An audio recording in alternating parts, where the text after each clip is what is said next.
আসসালামু আলাইকুম রহমতুল্লাহি ওয়া বারাকাতুহু। সম্মানিত দর্শক, দৈনিক আমার দেশ পত্রিকা একটি ফটোকার্ড তৈরি করেছে। সেখানে জামালপুরে একই দিনে ৬ জন ধর্ষণের শিকার হয়েছেন এবং সেই ফটোকার্ডে জামালপুর যে ২৫০ শয্যার জেনারেল হাসপাতাল, সেই হাসপাতালের ছবিটি রেখে তারপর ফটোকার্ড তৈরি করা হয়েছে। একটি জেলাতে একই দিনে ৬টি ধর্ষণের মতো ঘটনা যদি ঘটে,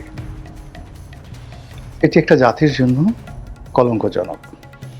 এর কারণ হলো, সমাজে যখন পছন শুরু হয়, সমাজে যখন অভিশাপ শুরু হয়, যুদ্ধ যখন সমাগত হয়, দুর্ভিক্ষ যখন হানা দেওয়ার জন্য একটা দেশের উপর এগিয়ে আসে, পঙ্গপালের মতো ধেয়ে আসে, তখন যে সকল অপরাধ সিমটম হিসেবে সমাজে বেড়ে যায়, সেইগুলোর মধ্যে ১ নম্বর হলো ধর্ষণ।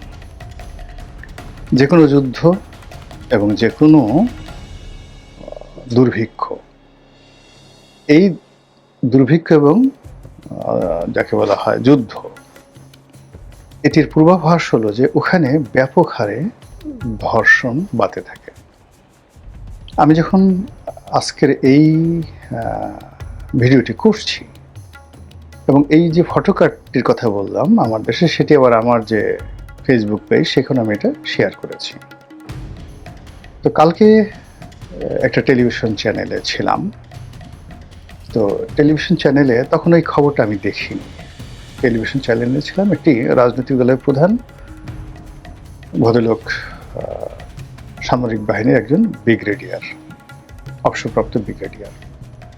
তো অফ ইয়ারে যখন আমাদের কথা হচ্ছিল বিরতির সময়, তখন তিনি বলছিলেন যে, রনি ভাই, এত অধিক পরিমাণে সারা বাংলাদেশে ধর্ষণ বেড়ে গেছে যেটা আপনি কল্পনাও করতে পারবেন না। এটা কিন্তু আমি তখনও জানতাম না যে এরকম একটা ঘটনা, জামালপুরের ঘটনা আসবে। রাতে প্রায় 11:30টার সময়, গতকাল রাতে 11:30টার সময় উনি এই কথা বললেন। তো আমি সোমবার দিন 30 তারিখ আজকের এই ভিডিও করছি, আর উনি 29 তারিখ রাতে এই ঘটনাটা আমাকে বললেন এবং তিনি সম্ভবত জামালপুরের ঘটনা তখনও জানেননি। জামালপুরের ঘটনার খবর আমি আজকে দেখেছি। উনি যেহেতু সেনাবাহিনীতে ছিলেন এবং সেনাবাহিনী বা আমাদের যে গোয়েন্দা সংস্থাগুলোর অনেক বড় বড় কর্মকর্তাদের সঙ্গে তাদের একটা ব্যক্তিগত পর্যায়ে যোগাযোগ থাকে, ফলে অনেক বিষয় তারা জানেন এবং নিজেরা আলোচনা করেন। তো সেই কথা তিনি আমাকে বলছিলেন। তখন আমি বিষয়টিকে একটু হালকা করার জন্য আমি বললাম যে, কারা করছে? তখন তারা বলে যে, স্বাধীনতা বিরোধী যারা চক্র, তারা এই কুকর্ম করছে। তখন আমি একটু হালকা করার জন্য বিষয়টি আমি বললাম যে, ভাই, 1971 সনে 7.5 কোটি বাঙালি ছিল, এর মধ্যে 2 কোটি বাঙালি চলে গিয়েছিল। 2 কোটি বাঙালির চলে যাওয়ার পরে রইল কত? 5.5 কোটি বাঙালি। তো সেই 5.5 কোটি বাঙালির মধ্যে যদি অর্ধেক ধরেন, তাহলে 2.25 কোটি নারী। এর মধ্যে যদি শিশু আর বৃদ্ধ এদেরকে বাদ দেন, তাহলে আপনি সাকল্যে 50 লাখ কিশোরী এবং যুবতী নারী 1971 সনে ছিল। তো 50 লাখ যুবতী নারীদেরকে টার্গেট করে যে দুর্বৃত্তরা 2 লক্ষ মহিলাকে ধর্ষণ করতে পারে, তো তারা কত খারাপ। তো সেই তুলনায় তো এখন 18 কোটি মানুষ, 18 কোটি মানুষের মধ্যে যদি 9 কোটি নারী ধরেন, 9 কোটি নারীর মধ্যে যদি বৃদ্ধ এবং যুবতী তাদেরকে বাদ দেন, তাহলে 3 কোটি নারী কিশোরী থেকে যুবতীর মধ্যে আছে বা পৌরর মধ্যে আছে, যারা ধর্ষণের শিকার হতে পারেন যে কোনো বয়সের অপরাধী দ্বারা। তো আমি দুষ্টামি করে বললাম যে, সেখানে কয়টার ধর্ষণ হয়েছে, বাদ দেন এই সমস্ত জিনিসটি।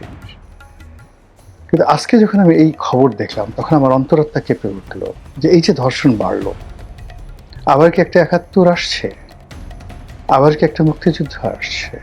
আবার কি সেই রাজাকার আলবদরদের যে হায়নাসুলভ আচরণ, এর কি কোনো লক্ষণ আপনি দেখতে পাচ্ছেন?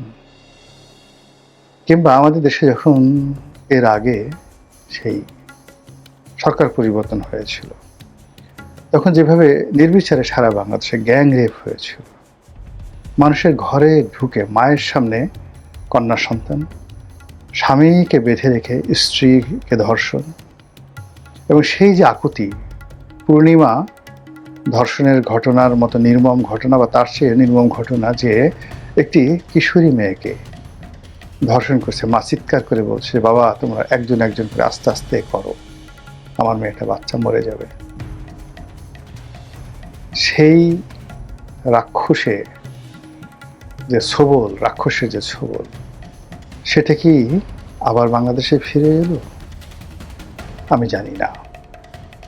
মূল ব্যাপার যদি আসে, তাহলে নিঃসন্দেহে আমরা ওই যে বললাম প্রকৃতিগতভাবে দুর্ভিক্ষ এবং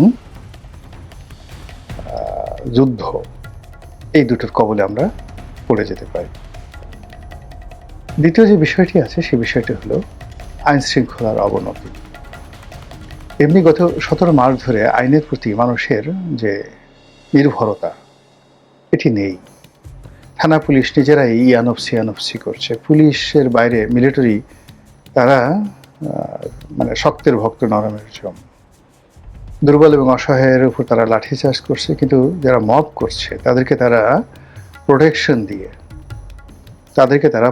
দিয়ে নিজেদের অ্যাপাসি যে গাড়িগুলো রয়েছে, আর্মোরার যে গাড়িগুলো রয়েছে, সেইগুলোর মধ্যে তাদেরকে ঢুকিয়ে নিরাপদে তাদেরকে সরিয়ে নিয়ে আসছে। তাদেরকে চোখে মুখে অপমান করছে, তাদের ক্যান্টনমেন্ট গুড়িয়ে দিতে চাচ্ছে, তাদের বিরুদ্ধে যুদ্ধ করতে চাচ্ছে, তাদেরকে বাপ মা তুলে গালাগালি করছে, আর তারা ওম শান্তি মহাত্মা গান্ধী সেজে বসে আছে। এবং ওই অবস্থার এই গত তারেক রহমান সরকারের যে 15 দিন, মানে 35 দিন, খুব বেশি পরিবর্তন হয়েছে বলে আমার কাছে মনে হচ্ছে না। অর্থাৎ আইন শৃঙ্খলা রক্ষাকারী বাহিনী এখনো তাদের বিশ্বাস ফিরে পায়নি। ওদিকে আগের যারা দুর্বৃত্ত ছিল, তাদের দুর্বৃত্তপনা বন্ধ হয়নি। তার সঙ্গে যারা নতুন ক্ষমতা লাভ করেছেন, তাদের মধ্যে যে দুর্বৃত্ত শ্রেণী রয়েছে, তারা নতুন করে আগের সেই মবকারীর সঙ্গে আবার নতুন করে তাদের আর একটা সিন্ডিকেট, কন্টেম্পোরারি তারা চালু করে ফেলেছে। ফলে চাঁদাবাজ, মাস্তান, গুন্ডা, বদমাইশ, তাদের যে একটা অভয়ারণ্য এই বাংলাদেশে তৈরি হয়েছে। খোদ সরকারের পক্ষ থেকে বলা হচ্ছে যে আগের অতীতের মতো অপারেশন ক্লিন হার্টের মতো করে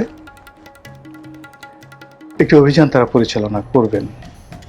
বলা হয়েছিল ঈদের আগে, যে ঈদের পরেই তারা এই কাজটি করবেন। এখন কবে করবেন আমরা সেটা জানি না। ইতিমধ্যে পত্রপত্রিকায় এসছে যে বিভিন্ন আইন শৃঙ্খলা রক্ষাকারী বাহিনী তারা চাঁদাবাজদের যে তালিকায় করেছে, প্রায় 5,000 চিহ্নিত চাঁদাবাজকে তারা তালিকাভুক্ত করেছে। আবার বলছি, 5,000 চাঁদাবাজকে তারা তালিকাভুক্ত করেছে। রিপোর্ট অনুযায়ী এই যে চাঁদাবাজদেরকে তালিকাভুক্ত করেছে, তাদের 90% রাজনৈতিক পদপদবীধারী, রাজনৈতিক পান্ডা এবং রাজনৈতিক দলের সমর্থনপুষ্ট। এরা কারা? জামাতের, এনসিপির, না বিএনপির, নাকি পতিত আওয়ামী লীগের? বলার দরকার আছে? আপনারা কি বুঝতে পারছেন না? তো তালিকার মধ্যে যদি 5,000 থাকে, তালিকার বাইরে 5 লাখ আছে, মিনিমাম 5 লাখ আছে। এই 5 লাখ লোক এসে যদি অস্ত্র ধরে, সব কিছু দিয়ে দে, কি করবেন আপনি বলেন? কি হচ্ছে না বাংলাদেশে? এই যে ঢাকা শহরে প্রতিদিন নাটক হচ্ছে, সিনেমা হচ্ছে, আমরা বিভিন্ন দৃশ্য দেখছি এবং আমরা হই হই রই রই করছি, কিন্তু যারা ভুক্তভোগী তারা যে কি কষ্ট পাচ্ছে। একটা সরকারি অফিস, একজন হিন্দু মহিলা, একটা বন্ড অফিস, পুরো বন্ড অফিসকে জিম্মি করে ফেলেছে।